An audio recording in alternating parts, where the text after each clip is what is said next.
नमस्कार। आकाशवाणी से प्रस्तुत है समाचार संध्या।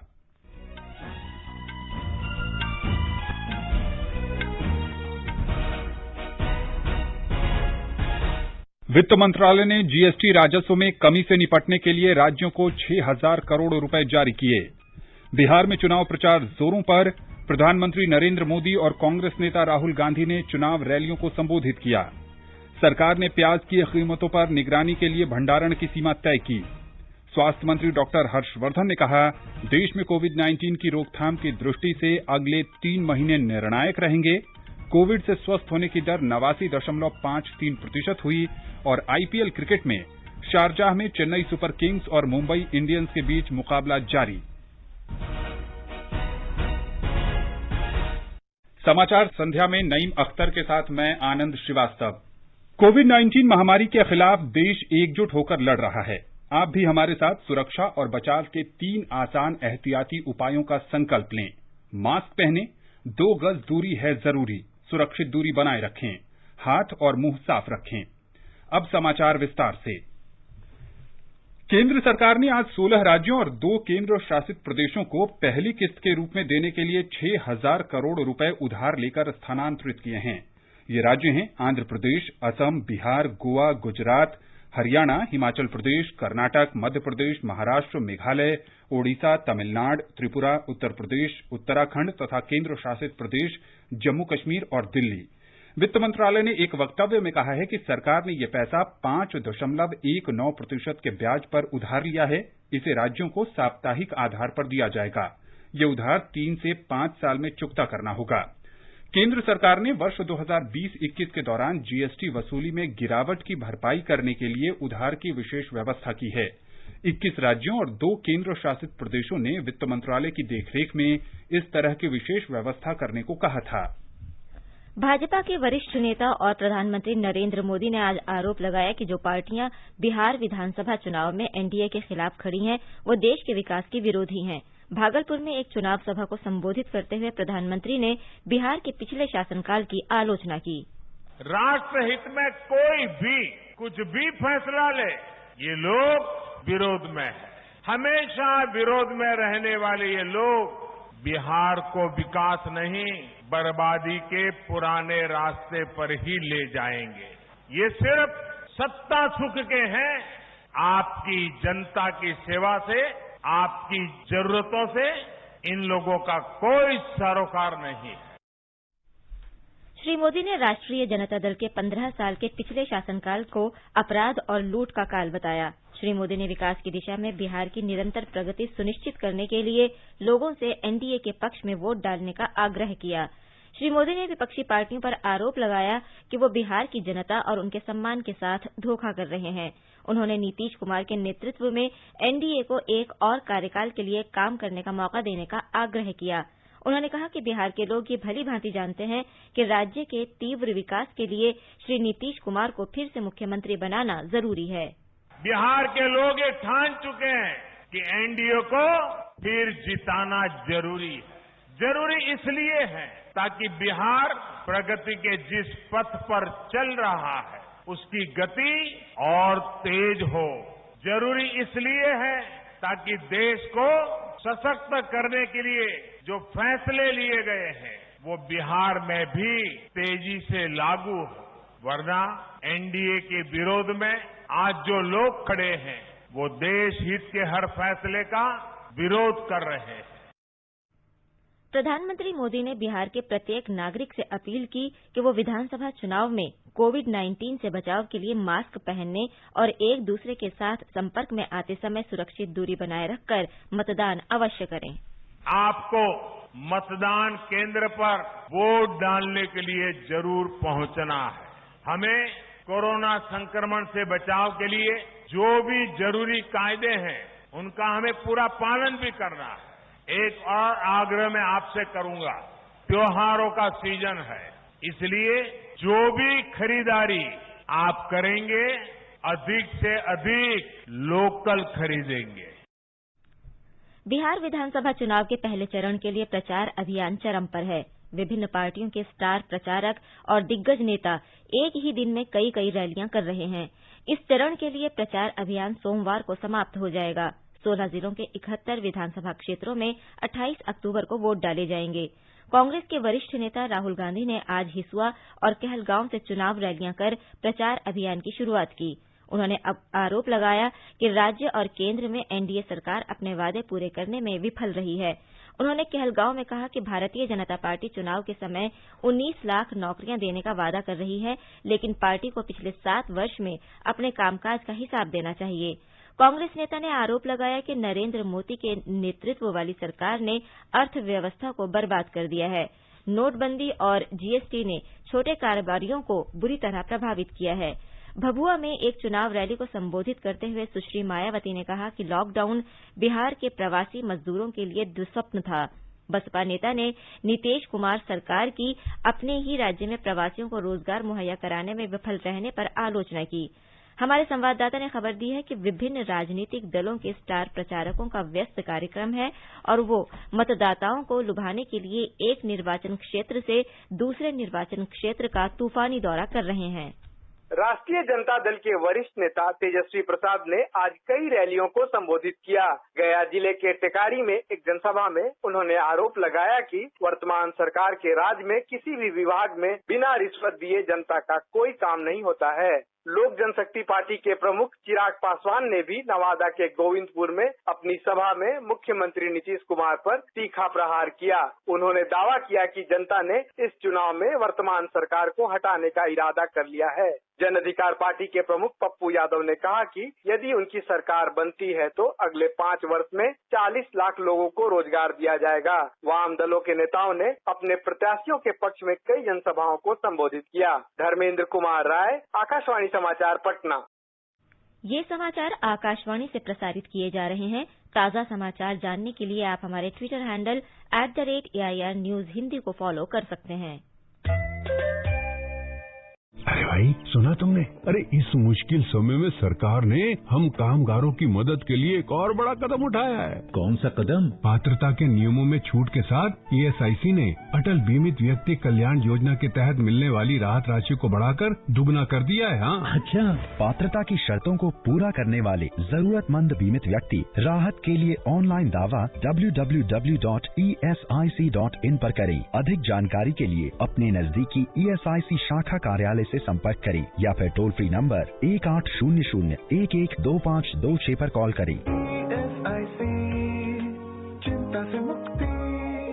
चलो मिलकर एक शुरुआत करें, चलो एक फैसला आज करें।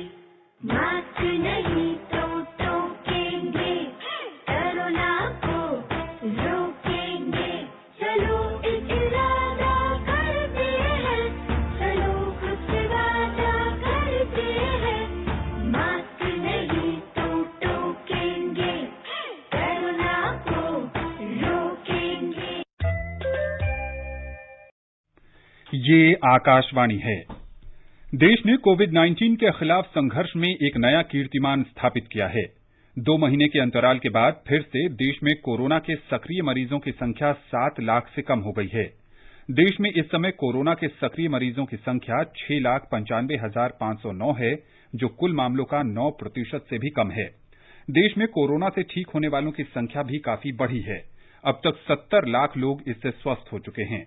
सक्रिय मामलों और ठीक हुए मामलों के बीच अंतर भी लगातार बढ़ रहा है। संक्रमण मुक्त मामले सक्रिय मामलों से लगभग 10 गुना ज्यादा हैं। पिछले 24 घंटों के दौरान करीब 74,000 लोग कोरोना से ठीक हुए, जबकि 54,000 नए मामले सामने आए। कोरोना से ठीक होने वालों की दर 89% से अधिक हो गई है। स्वास्थ्य मंत्रालय ने कहा है कि सभी के मिले जुले प्रयासों से मृत्यु दर भी कम होकर लगभग 1.5% रह गई है। देश ने 10 करोड़ कोविड जांच का भी नया कीर्तिमान स्थापित किया है। पिछले 24 घंटों के दौरान 14,42,000 नमूनों की जांच की गई है। केंद्रीय स्वास्थ्य मंत्री डॉक्टर हर्षवर्धन ने आज उत्तर प्रदेश के स्वास्थ्य और चिकित्सा शिक्षा मंत्री तथा अन्य वरिष्ठ अधिकारियों के साथ वीडियो कॉन्फ्रेंसिंग के जरिए कोविड संबंधी सही तौर तरीके सुनिश्चित करने के उपायों और तैयारियों की समीक्षा की। डॉक्टर हर्षवर्धन ने बताया कि देश में पिछले 3 महीनों में कोविड महामारी से निपटने के मानदंडों के पालन में काफी सुधार हुआ है। उन्होंने कहा कि प्रतिदिन 95,000 से अधिक मामले आने के बाद अब इनकी दैनिक संख्या 55,000 से कम हो गई है।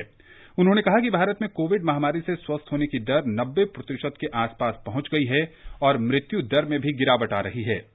मृत्यु दर का जिक्र करते हुए उन्होंने कहा कि ये अभी 1.51% है और हम इसे 1% से कम करने के लक्ष्य की ओर बढ़ रहे हैं। स्वास्थ्य मंत्री ने यह भी कहा कि देश भर में कोविड-19 के रोगियों की संख्या 7 लाख से कम है।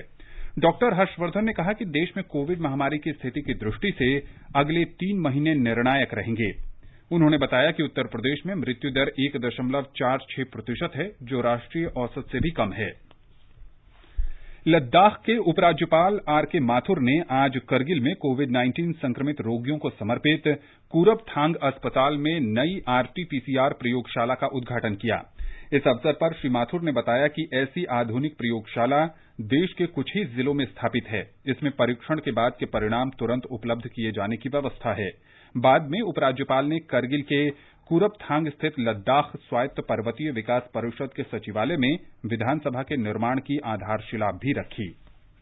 अखिल भारतीय आयुर्विज्ञान संस्थान एम्स के नेत्र चिकित्सा विज्ञान विभाग में प्रोफेसर डॉक्टर राधिका टंडन ने कहा है कि लोगों को कोविड-19 के प्रति लापरवाह नहीं होना चाहिए।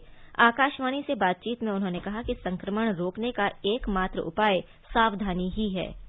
ये बीमारी जो है सांस से फैलती है और जो सिक्रीशंस है मुंह से, नाक से, आंख से, इसके छूने से और फिर अपने मुंह, नाक, आंख को छूने से ये एक दूसरे से दूसरे व्यक्ति को फैल सकता है। तो इसको फैलाने को रोकना या प्रिवेंशन करने में आपको उतनी दूरी रखनी है कि आपके जो सांस की जो ड्रॉपलेट्स है वो किसी और पे ना आ जाए। मिनिमम 6 फुट या 2 मीटर का डिस्टेंस, जैसे अगर आप दोनों हाथ फैला के रखे साइड बाय साइड, अपने हैंड स्पैन के अंदर कोई और व्यक्ति छूने में नहीं आना चाहिए। आगे बढ़ने से पहले मुख्य समाचारों पर एक नजर। वित्त मंत्रालय ने जीएसटी राजस्व में कमी से निपटने के लिए राज्यों को 6,000 करोड़ रुपए जारी किए। बिहार में चुनाव प्रचार जोरों पर। प्रधानमंत्री नरेंद्र मोदी और कांग्रेस नेता राहुल गांधी ने चुनाव रैलियों को संबोधित किया। सरकार ने प्याज की कीमतों पर निगरानी के लिए भंडारण की सीमा तय की। स्वास्थ्य मंत्री डॉक्टर हर्षवर्धन ने कहा, देश में कोविड-19 की रोकथाम की दृष्टि से अगले 3 महीने निर्णायक रहेंगे। कोविड से स्वस्थ होने की दर 89.53% हुई और आईपीएल क्रिकेट में शारजाह में चेन्नई सुपर किंग्स और मुंबई इंडियंस के बीच मुकाबला जारी। सरकार ने आज कहा कि उसने प्याज की कीमतें कम करने और देशभर में इसकी पर्याप्त उपलब्धता सुनिश्चित करने के लिए कदम उठाए हैं। एक बयान में उपभोक्ता मामले, खाद्य और सार्वजनिक वितरण मंत्रालय की सचिव ने कहा है कि आज से 31 दिसंबर तक व्यापारियों के लिए प्याज के भंडारण की समय सीमा तय कर दी गई है। ये जो स्टॉक लिमिट्स लगाए गए हैं, इसका मैसेज ये है कि no one is to hold the onions and manipulate the prices, जिसका नुकसान आम कंज्यूमर को पूरे देश में सहन करना पड़े। That is the very strong message that we are giving out. सचिव ने कहा कि थोक विक्रेता 25 मीट्रिक टन प्याज का भंडारण कर सकते हैं, जबकि खुदरा व्यापारियों को 2 मीट्रिक टन का भंडार रखने की इजाजत होगी। बढ़ती कीमतों पर अंकुश लगाने के लिए सरकार ने पिछले महीने की 14 तारीख को प्याज के निर्यात पर रोक लगा दी थी, ताकि खरीफ मौसम में नया प्याज आने तक घरेलू उपभोक्ताओं को इसकी उपलब्धता सुनिश्चित की जा सके। मंत्रालय ने कहा कि प्याज की खुदरा कीमतों में कुछ नरमी दिखाई दी थी, लेकिन महाराष्ट्र, कर्नाटक, आंध्र प्रदेश और मध्य प्रदेश के प्याज उगाने वाले जिलों में हाल की भारी वर्षा से खरीफ की फसल के खराब होने की आशंकाओं के कारण कीमतों में बढ़ोतरी दिखाई दी है। मंत्रालय के अनुसार स्थिति से निपटने के लिए सरकार ने रबी मौसम के 1 लाख मीट्रिक टन के सुरक्षित भंडार में से प्याज उपलब्ध कराने के लिए कदम उठाए हैं। बयान के अनुसार सुरक्षित भंडार से सितंबर के दूसरे पखवाड़े से प्याज की आपूर्ति शुरू हो गई थी और ये कार्य सुनियोजित तरीके से किया जा रहा है। बड़ी मंडियों के अलावा केंद्रीय भंडारों, सफल राष्ट्रीय सहकारी उपभोक्ता परिसंघ एनसीसीएफ, नाफेड और राज्य सरकारों के सहकारी संगठनों के माध्यम से भी प्याज की आपूर्ति बढ़ाने के प्रयास किए जा रहे हैं। मंत्रालय ने कहा है कि खुले बाजार में प्याज की बिक्री की जा रही है और कीमतें कम करने के लिए इसकी आपूर्ति बढ़ाई जाएगी। खरीफ के मौसम में 37 लाख मीट्रिक टन प्याज के मंडियों में पहुंचने की संभावना है, जिससे इसकी उपलब्धता में सुधार होगा। तेलंगाना सरकार ने कृषि उत्पाद की मार्केटिंग करने वाली संस्था मार्कफेड के माध्यम से किसानों से मक्का खरीदने का निर्णय लिया है। इसका समर्थन मूल्य प्रति क्विंटल 1,850 रुपए होगा। मक्के की खरीदारी धान की सरकारी खरीद के लिए गांव में बने केंद्रों पर की जाएगी। मुख्यमंत्री के चंद्रशेखर राव ने आज हैदराबाद में एक उच्च स्तरीय समीक्षा बैठक के बाद इसकी घोषणा की। उन्होंने कहा कि मक्का की खेती करने वाले किसानों को इस सुविधा का लाभ उठाना चाहिए। उन्होंने कहा कि देश में मक्के की मांग कम है, इसलिए किसानों को नुकसान से बचाने के लिए सरकार ने मक्का खरीदने का फैसला किया है। केंद्र में संयुक्त सचिव प्रवीण वशिष्ठ के नेतृत्व में 5 सदस्यीय अंतर मंत्रालय केंद्रीय दल ने हैदराबाद और तेलंगाना के अन्य जिलों में विभिन्न बाढ़ प्रभावित क्षेत्रों का दौरा किया और बाढ़ से हुए नुकसान का जायजा लिया। केंद्रीय दल ने 2 समूहों में प्रभावित इलाकों का दौरा किया और सीधे संपर्क कर अधिकारियों तथा बाढ़ प्रभावित लोगों से जानकारी ली। दल के एक समूह ने विभिन्न आवासीय कॉलोनियों और हैदराबाद के आसपास के क्षेत्रों का दौरा किया, जबकि दूसरा समूह रंगारेड्डी और नलगोंडा जिले गया तथा फसल और अन्य नुकसान का जायजा लिया। महाराष्ट्र सरकार ने इस महीने के शुरू में राज्य में अधिक वर्षा से प्रभावित जिलों के लिए 10,000 करोड़ रुपए के राहत पैकेज की घोषणा की है। आज शाम मुंबई में संवाददाताओं से बातचीत में मुख्यमंत्री उद्धव ठाकरे ने कहा कि सरकार की कोशिश है कि मुआवजे की रकम दिवाली से पहले प्रभावित परिवारों को मिल जाए। हमारे संवाददाता ने बताया है कि शोलापुर, सांगली, कोल्हापुर, सतारा, उस्मानाबाद, लातूर, बीड़ और औरंगाबाद जिलों में मूसलाधार बारिश से गन्ने, सोयाबीन, धान, मसूर, अनार और कपास की लाखों हेक्टेयर खड़ी फसलों को भारी नुकसान पहुंचा था। श्री उद्धव ठाकरे ने कहा कि यह किसी प्रकार का पैकेज नहीं बल्कि सहायता निधि है जो न केवल किसानों को मुआवजा देने के लिए उपयुक्त होगी बल्कि घरों की मरम्मत करने, बिजली बहाल करने, पुलों और सड़कों को फिर से खड़ा करने तथा पशुधन के नुकसान की भरपाई के लिए भी काम आएगी। श्री ठाकरे ने घोषणा की कि किसानों को वर्षा आधारित फसल के नुकसान के लिए प्रति हेक्टेयर 10,000 रुपए प्राप्त होंगे, जबकि बागानी फसल के नुकसान के लिए 25,000 रुपए प्रति हेक्टेयर का भुगतान किया जाएगा। यह भुगतान 2 हेक्टेयर जमीन तक ही सीमित रहेगा। इस फैसले का स्वागत करते हुए राष्ट्रवादी के प्रमुख श्री शरद पवार ने कहा कि आज का ये बड़ा निर्णय ये साबित करता है कि महाविकास अघाड़ी की ये सरकार किसानों के साथ उनकी जरूरत के समय मजबूती से खड़ी है। निशा रानी, आकाशवाणी समाचार, मुंबई। सरकार ने आज सोशल मीडिया पर प्रसारित हो रहे उस नोटिस को गलत करार दिया है जिसमें दावा किया गया था कि केंद्रीय अध्यापक पात्रता परीक्षा सीटीईटी 2020 स्थगित कर दी गई है और अब ये 5 नवंबर को होगी। पत्र सूचना कार्यालय पीआईबी ने इस नोटिस को फर्जी बताया है। केंद्रीय माध्यमिक शिक्षा बोर्ड सीबीएसई ने कहा है कि परीक्षा की तिथियों की घोषणा सीटीईटी वेबसाइट पर की जाएगी। रक्षा मंत्री राजनाथ सिंह कल से दार्जिलिंग और सिक्किम के 2 दिन के दौरे पर रहेंगे। इस यात्रा के दौरान वो अग्रिम सीमावर्ती इलाकों में जाएंगे और सैनिकों के साथ बातचीत करेंगे। वो दशहरे पर सैनिकों के साथ शस्त्र पूजा करेंगे और सीमा सड़क संगठन बीआरओ द्वारा निर्मित बुनियादी ढांचे की परियोजना का उद्घाटन भी करेंगे। भाजपा के पूर्व नेता एकनाथ खडसे आज राष्ट्रवादी कांग्रेस पार्टी अध्यक्ष शरद पवार की मौजूदगी में उनकी पार्टी में शामिल हो गए। इस अवसर पर श्री पवार ने कहा कि श्री खडसे जैसे वरिष्ठ और जमीनी स्तर के नेता के पार्टी में आने से राज्य के खानदेश क्षेत्र में राष्ट्रवादी कांग्रेस पार्टी को मजबूत करने में मदद मिलेगी। श्री खडसे ने कहा कि जिस भारतीय जनता पार्टी के लिए उन्होंने 40 वर्ष तक कठिन परिश्रम किया, उससे वो बड़े निराश हो चुके थे।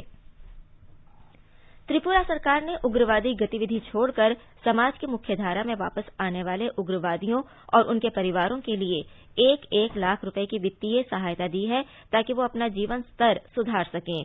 मुख्यमंत्री बिप्लब कुमार देब ने कल अगरतला में आयोजित एक समारोह में हथियार डालने वाले उग्रवादियों को सहायता राशि प्रदान की। इस अवसर पर मुख्यमंत्री ने कहा कि उनकी सरकार ने प्रतिबंधित संगठनों के साथ हथियार डालने से पूर्व समझौते के अनुसार ये वित्तीय सहायता दी है। उन्होंने सभी से अपील की कि वो अपने और अपने परिवारों को स्थापित करने तथा जीवन में आगे बढ़ने के लिए राज्य और केंद्रीय योजनाओं का लाभ उठाएं। त्रिची स्थित राष्ट्रीय प्रौद्योगिकी संस्थान एनआईटी को प्रधानमंत्री अनुसंधान फेलोज पीएमआरएफ योजना के अंतर्गत 2 फेलोशिप प्रदान की गई हैं। ये फेलोशिप संस्था के रासायनिक इंजीनियरिंग विभाग के श्री सुंदर महालिंगम को और इलेक्ट्रिकल्स एंड इलेक्ट्रॉनिक्स विभाग की सुश्री मर्लिन मैरी एनजे को प्रदान की गई। प्रधानमंत्री अनुसंधान फेलोज योजना के अनुसार फेलोशिप पाने वालों को पहले 2 वर्ष के लिए 70,000 रुपये प्रति महीने मिलेंगे। बाद में ये रकम चरणबद्ध ढंग से 80,000 रुपये प्रति महीने कर दी जाएगी। इसके अतिरिक्त अनुसंधान के दौरान आकस्मिक व्यय और अनुसंधान संबंधी यात्रा के लिए 2 लाख का अनुदान भी दिया जाएगा। इस योजना की घोषणा 2018-19 में की गई थी, जिसका उद्देश्य उच्च शिक्षण संस्थाओं में गुणात्मक अनुसंधान को बढ़ावा देना है। विदेश मंत्री एस जयशंकर ने आज कहा कि मोगादिशु और सोमालिया में फंसे 33 भारतीयों की वापसी के लिए केन्या स्थित भारतीय उच्चायोग प्रयास कर रहा है। एक ट्वीट में श्री जयशंकर ने कहा कि उच्चायोग ने उनकी मुसीबतों के बारे में सोमालिया के अधिकारियों के साथ बातचीत की है और इस संबंध में नई दिल्ली के सोमाली दूतावास के साथ भी संपर्क बना हुआ है। श्री जयशंकर ने इस मामले के जल्द समाधान की उम्मीद जताई। ये समाचार हमारी वेबसाइट newsonair.com/hindi और हमारे mobile app news on AIR पर भी उपलब्ध हैं। देखिए फिल्म जगत के कई मशहूर कलाकारों के साथ भगवान श्री राम के जन्म स्थान अयोध्या से रामलीला डीडी नेशनल पर लाइव 17 से 25 अक्टूबर रोज शाम 7 बजे से रात 10 बजे तक और इसका पुनः प्रसारण 18 से 26 अक्टूबर डीडी भारती पर सुबह 9 बजे से दोपहर 12 बजे तक और दोपहर 3 बजे से शाम 6 बजे तक डीडी नेशनल पर। समाचार संध्या में आपका फिर स्वागत है। हिमाचल प्रदेश में आज वन विभाग की वन्य जीव शाखा ने संयुक्त राष्ट्र विकास कार्यक्रम के सहयोग से चंबा जिले की पांगी घाटी में किल्लर में हिम तेंदुआ दिवस मनाया। हिम तेंदुआ हिमाचल प्रदेश का राज्य पशु है। हमारे संवाददाता ने बताया है कि राज्य सरकार जनजातीय जिले लाहौल स्पीति में गैर सरकारी संगठनों के सहयोग से इन दुर्लभ जीवों के संरक्षण के लिए कार्य कर रही है। इस अवसर पर हिम तेंदुए के संरक्षण के बारे में जागरूकता फैलाने के लिए नुक्कड़ नाटक, लोक नृत्य और अन्य विभिन्न प्रकार की गतिविधियों का आयोजन किया गया। आयोजन के दौरान वन्य जीव संरक्षण के क्षेत्र में स्थानीय नायकों सहित वन विभाग के अग्रिम पंक्ति के कर्मचारियों को सम्मानित भी किया गया। राज्य सरकार द्वारा इस विलुप्तप्राय प्रजाति के लिए कई कदम उठाए जा रहे हैं। हिम तेंदुआ जनजातीय क्षेत्र लाहौल स्पीति व चंबा जिले के पांगी और भरमौर क्षेत्र में पाया जाता है। राज्य में हिम तेंदुए की संख्या 100 के करीब है। हिम तेंदुए की संख्या में वृद्धि के उद्देश्य से गैर सरकारी संस्था नेचर कंजर्वेशन फाउंडेशन और राज्य सरकार ने लाहौल स्पीति के किब्बर में Himalayan snow leopard research centre स्थापित किया है। संजीव सुंदरियाल, आकाशवाणी समाचार, शिमला। केंद्र शासित प्रदेश लद्दाख के लेह में रोशनी परियोजना के तहत लेह के पाथफाइंडर्स एडवेंचर समूह ग्रामीण आजीविका में महत्वपूर्ण योगदान दे रहा है। परियोजना के उपायुक्त सचिन कुमार वैश्य ने ये जानकारी देते हुए कहा कि इस कार्यक्रम के माध्यम से शिक्षा, स्वच्छ भारत अभियान और आजीविका के क्षेत्र में पिछले 11 वर्षों से काम किया जा रहा है। Pathfinder, Indian oil limited, oil and natural gas corporation, gas authority of India limited, power grid and solar energy corporation of India limited के बाइकर्स का ऐसा समूह है जो लेह में बच्चों की शिक्षा और ग्रामीण आजीविका में मदद कर रहा है। और अब एक नजर कल के मौसम के पूर्वानुमान पर। राष्ट्रीय राजधानी दिल्ली में धुंध छाए रहने के आसार हैं। न्यूनतम तापमान 14 डिग्री और अधिकतम 34 डिग्री सेल्सियस के बीच रहेगा। मुंबई में सामान्य तौर पर आंशिक रूप से बादल छाए रहेंगे। 1 या 2 स्थानों पर गरज के साथ बारिश हो सकती है। न्यूनतम तापमान 24 डिग्री और अधिकतम 28 डिग्री सेल्सियस रहेगा। चेन्नई में आमतौर पर बादल छाए रहेंगे और हल्की बारिश हो सकती है। तापमान 26 और 34 डिग्री सेल्सियस के आसपास रहेगा। कोलकाता में भी सामान्य तौर पर बादल छाए रहेंगे और तेज वर्षा हो सकती है। न्यूनतम तापमान 25 डिग्री और अधिकतम 29 डिग्री सेल्सियस रहने के आसार हैं। जम्मू में आसमान साफ रहेगा। न्यूनतम तापमान 16 डिग्री, अधिकतम 32 डिग्री सेल्सियस के आसपास रहेगा। श्रीनगर में न्यूनतम तापमान 3 डिग्री और अधिकतम तापमान 24 डिग्री सेल्सियस के बीच रहने की संभावना है। आसमान आमतौर पर साफ रहेगा। लेह में आमतौर पर आसमान साफ रहेगा। न्यूनतम तापमान 0 से 5 डिग्री नीचे और अधिकतम तापमान 20 डिग्री सेल्सियस के आसपास रहेगा। गिलगित में सामान्यतः आसमान साफ रहेगा। तापमान 4 से 28 डिग्री सेल्सियस रहने के आसार हैं। मुजफ्फराबाद में भी आसमान साफ रहेगा। न्यूनतम तापमान 10 डिग्री जबकि अधिकतम 30 डिग्री सेल्सियस के बीच रहने की संभावना है। गुवाहाटी में आंशिक रूप से बादल छाए रहने और बूंदाबांदी होने की संभावना है। न्यूनतम तापमान 23 डिग्री और अधिकतम तापमान 30 डिग्री सेल्सियस के बीच रहने की संभावना है। और अब आर्थिक जगत की खबरों के साथ हैं अमित गोयल। बम्बई शेयर बाजार का सेंसेक्स आज 0.3% की बढ़त से 127 अंक उछलकर 40,686 के स्तर पर बंद हुआ। नेशनल स्टॉक एक्सचेंज का निफ्टी भी 0.3% की मजबूती से 34 अंक बढ़कर 11,930 के स्तर पर दर्ज हुआ। अंतर बैंकिंग मुद्रा बाजार में डॉलर के मुकाबले रुपया 6 पैसे की कमजोरी से 73 रुपये 60 पैसे प्रति डॉलर के स्तर पर रहा और अंतर्राष्ट्रीय बाजार में ब्रेंट क्रूड के वायदा भाव $42.60 प्रति बैरल के स्तर पर दर्ज हुए। प्रधानमंत्री नरेंद्र मोदी रविवार को सुबह 11 बजे आकाशवाणी पर मन की बात कार्यक्रम में देश विदेश के लोगों के साथ अपने विचार साझा करेंगे। ये कार्यक्रम आकाशवाणी और दूरदर्शन के साथ ही आकाशवाणी समाचार की वेबसाइट www.newsonair.com तथा news on AIR mobile app पर भी प्रसारित होगा।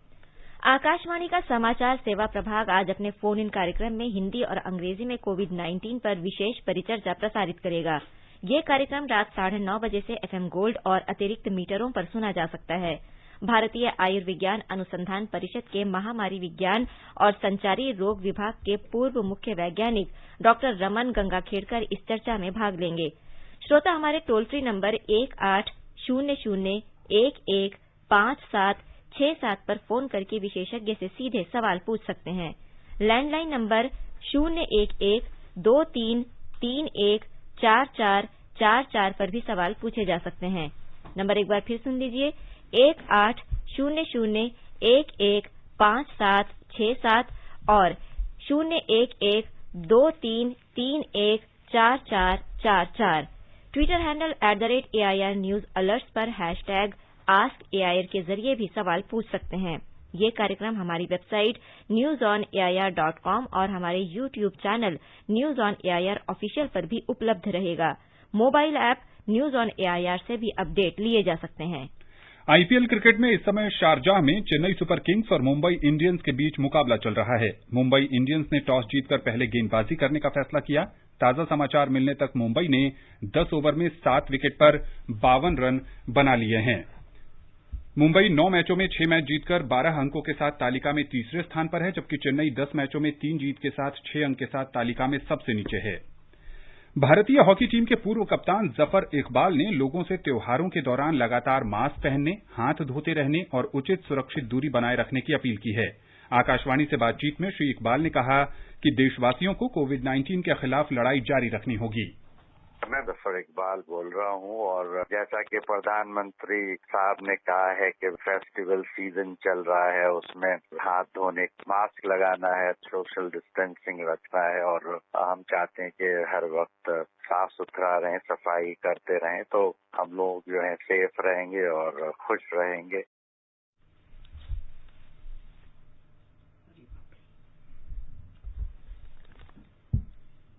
अंत में मुख्य समाचार एक बार फिर। वित्त मंत्रालय ने जीएसटी राजस्व में कमी से निपटने के लिए राज्यों को 6,000 करोड़ रुपए जारी किए। बिहार में चुनाव प्रचार जोरों पर है। प्रधानमंत्री नरेंद्र मोदी और कांग्रेस नेता राहुल गांधी ने चुनाव रैलियों को संबोधित किया। सरकार ने प्याज की कीमतों पर निगरानी के लिए भंडारण की सीमा तय की है। स्वास्थ्य मंत्री डॉक्टर हर्षवर्धन ने कहा, देश में कोविड-19 की रोकथाम की दृष्टि से अगले 3 महीने निर्णायक रहेंगे। कोविड से स्वस्थ होने की दर 89.53% हो गई है और शारजाह में आईपीएल क्रिकेट में चेन्नई सुपर किंग्स और मुंबई इंडियंस के बीच मुकाबला जारी है। इसके साथ ही समाचार संध्या का ये अंक समाप्त हुआ। नमस्कार।